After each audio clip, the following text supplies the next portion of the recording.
Hello बच्चों, let's read the question. The question says match column 1 with column 2 and select the correct answer using the codes given below. तो हमें यहाँ 4 options दिए हैं. हमें बताना है कि इन चारों ऑप्शंस में से कौन सा ऑप्शन सही है, करेक्टली मैच कर रहा है विद कॉलम 1 विद कॉलम 2. तो बच्चों कॉलम 2 देख लेते हैं. कॉलम 2 में हमें bryophyte, pteridophyte, red algae, angiosperms, gymnosperms दिए हैं और कॉलम 1 में उनके फीचर्स दिए हैं.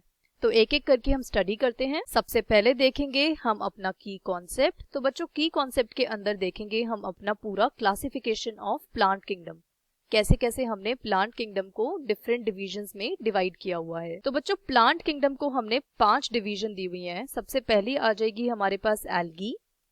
एल्गी के बाद आते हैं ब्रायोफाइट्स. ब्रायोफाइट्स के बाद आते हैं टेरिडोफाइट्स, जो कि हमारे सबसे पहले वैस्कुलर प्लांट थे, जिनके पास सबसे पहले वैस्कुलर टिश्यूज हमें देखने को मिले. टेरिडोफाइट्स के बाद आते हैं जिम्नोस्पर्म्स. जिम्नोस्पर्म्स हमारे सीड बियरिंग प्लांट्स हैं. और लास्ट आता है एंजियोस्पर्म्स. एंजियोस्पर्म्स भी हमारे सीड बियरिंग प्लांट्स हैं. तो बच्चों ये हमारे पास जो ऑर्डर है, ये ऑर्डर है हमारा इंक्रीजिंग कॉम्प्लेक्सिटी का. एल्गी और एंजियोस्पर्म्स में अगर हम देखें तो एल्गी सबसे कम कॉम्प्लेक्स हैं और एंजियोस्पर्म सबसे ज्यादा कॉम्प्लेक्स हैं out of all these 5 divisions. अब देखते हैं एक एक करके हम सारे टर्म्स. तो सबसे पहले हमें दिया है ब्रायोफाइट. तो बच्चों ब्रायोफाइट का सबसे पहला फीचर आएगा कि उनको हम एम्फीबियन ऑफ प्लांट किंगडम भी बोलते हैं. और ऐसा क्यों? क्योंकि उनको पानी की रिक्वायरमेंट होती है फॉर फर्टिलाइजेशन. तो ये दोनों लैंड पर भी रहते हैं और इनको पानी की भी जरूरत है. बच्चों ब्रायोफाइट के अंदर जो लाइफ साइकिल होती है, जो लाइफ साइकिल ये फॉलो करते हैं, वो होती है हेप्लोडिप्लॉन्टिक लाइफ साइकिल. और ये लाइफ साइकिल ऑल्ट्रेशन दिखाती है जनरेशन के बीच में. तो ये जो हेप्लोडिप्लॉन्टिक लाइफ साइकिल है, इसके अंदर 2 फेजेस प्रेजेंट हैं. एक फेज है हमारे पास हेप्लॉइड और दूसरा फेज होता है डिप्लॉइड. तो ये जो हेप्लॉइड फेज है बच्चों, ये होता है हमारा गैमेटोफिटिक और यही हमारी होती है मेन प्लांट बॉडी. और बच्चों डिप्लॉइड होता है स्पोरोफिटिक और स्पोरोफिटिक डिपेंडेंट होता है ऑन गैमेटोफिटिक.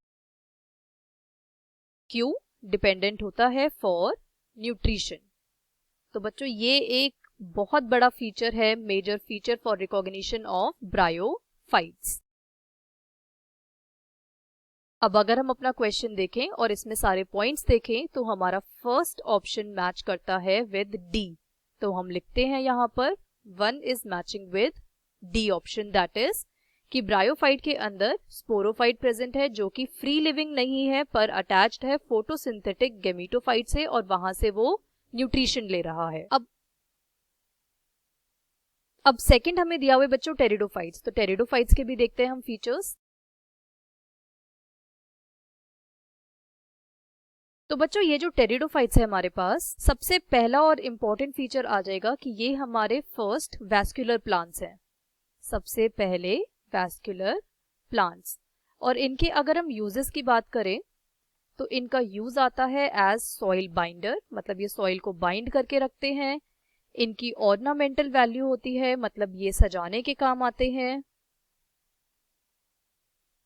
और साथ ही साथ बच्चों इनकी मेडिसिनल वैल्यू भी है, मतलब इन प्लांट्स को यूज करके हम मेडिसिन्स भी बनाते हैं.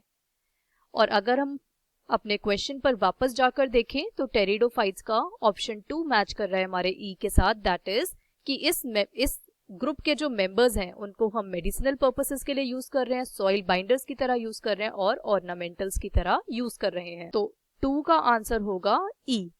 अब देखते हैं बच्चों रेड एल्गी. बच्चों ये जो रेड एल्गी होती है हमारी, ये बिलोंग करती है रोडोफाइसी से और इसके पास जो पिगमेंट्स प्रेजेंट होते हैं वो होता है क्लोरोफिल ए, क्लोरोफिल डी और साथ साथ होता है फाइकोइरिथ्रिन, जो इसको रेड कलर देता है. बच्चों रेड एल्गी के अंदर जो हमारे पास स्टोर्ड फूड फॉर्म होती है, मतलब खाना जिस फॉर्म में स्टोर किया जाता है, उसको बोलते हैं हम फ्लोरिडियन स्टार्च. और इस फ्लोरिडियन स्टार्च का जो स्ट्रक्चर होता है वो सिमिलर होता है टू अमाइलोपेक्टिन. तो इससे हमें हमारा ऑप्शन 3 का आंसर मिलता है. That is C option. The store food is floridean starch which is very similar to amylopectin और ग्लाइकोजन। दोनों से फ्लोरिडियन स्टार्च का स्ट्रक्चर काफी मिलता है। तो सी का आंसर हो जाएगा बच्चों थर्ड। अब फोर्थ हमें दिया है एंजियोस्पर्म्स। तो एंजियोस्पर्म्स को भी देखते हैं बच्चों। तो बच्चों ये जो एंजियोस्पर्म्स है हमारे प्लांट किंगडम के अंदर, ये सबसे ज्यादा हाईली इवॉल्व्ड होते हैं। एक यूनिक फीचर देखने को मिलता है जो होता है डबल फर्टिलाइजेशन। डबल फर्टिलाइजेशन के अंदर मेल गैमीट एक तो फीमेल गैमीट के साथ मिलकर जाइगोट बनाता है और दूसरा मेल गैमीट फ्यूज करता है पोलर न्यूक्लियाई के साथ और बनाता है एंडोस्पर्म। तो एंडोस्पर्म का फॉर्मेशन भी हो रहा है और साथ साथ जाइगोट का फॉर्मेशन भी हो रहा है। और बच्चों इसके अंदर क्या होता है कि फर्टिलाइजेशन के बाद आफ्टर फर्टिलाइजेशन जो एम्ब्रियो सैक के अंदर हमारे पास सिनर्जिड्स प्रेजेंट होते हैं और एंटीपोडल सेल्स प्रेजेंट होते हैं, वो सब डीजनरेट कर जाते हैं।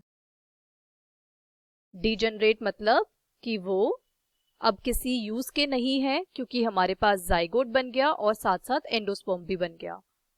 तो इससे हमें हमारा आंसर मिलता है, हमारा एंजियोस्पर्म मैच कर रहा है with option B, that is synergid और एंटीपोडल सेल्स जो कि एम्ब्रियो सैक के अंदर प्रेजेंट है वो डीजनरेट कर जाते हैं फर्टिलाइजेशन मतलब फ्यूजन के बाद। तो फोर्थ का आंसर होगा बच्चों ऑप्शन बी। इससे बचता है हमारा फिफ्थ का आंसर जो होगा ऑप्शन ए। इसको भी हम समझ लेते हैं एक बार कि हमने जिम्नोस्पर्म्स को में क्यों बोला कि टैप रूट और कोरेलॉइड रूट प्रेजेंट होती है। तो बच्चों हमारे पास ये जो जिम्नोस्पर्म्स हैं इनके पास नेकेड सीड्स प्रेजेंट होते हैं और जिम्नोस्पर्म्स के अंदर हम साइकस और पाइनस का एग्जाम्पल मेन लेके चलते हैं और इन दोनों के अंदर ही हमें डिफरेंट तरह की रूट्स देखने को मिलती है। तो बच्चों साइकस के पास मिलती है हमें कोलेरॉइड रूट और पाइनस के पास मोस्टली मिलती है हमें देखने के लिए टैप रूट्स। तो इससे हमारा पॉइंट 5 भी जस्टिफाई हो रहा है क्यों फिफ्थ पॉइंट हमारा ए से मैच कर रहा है। अब देखते हैं कि out of all these 4 options किस में हमारा ये ऑप्शन मैच कर रहा है। तो बच्चों हमारा आंसर होगा option D, that is a हमारा मैच कर रहा है 5 से, बी मैच कर रहा है 4 से एंड सी मैच कर रहा है थर्ड से D1 E2। ये हमारा सेम ऑर्डर हमें देखने को मिल रहा है ऑप्शन 4 के अंदर। तो बच्चों the final answer is option D. Hope you understood it well. Best of luck.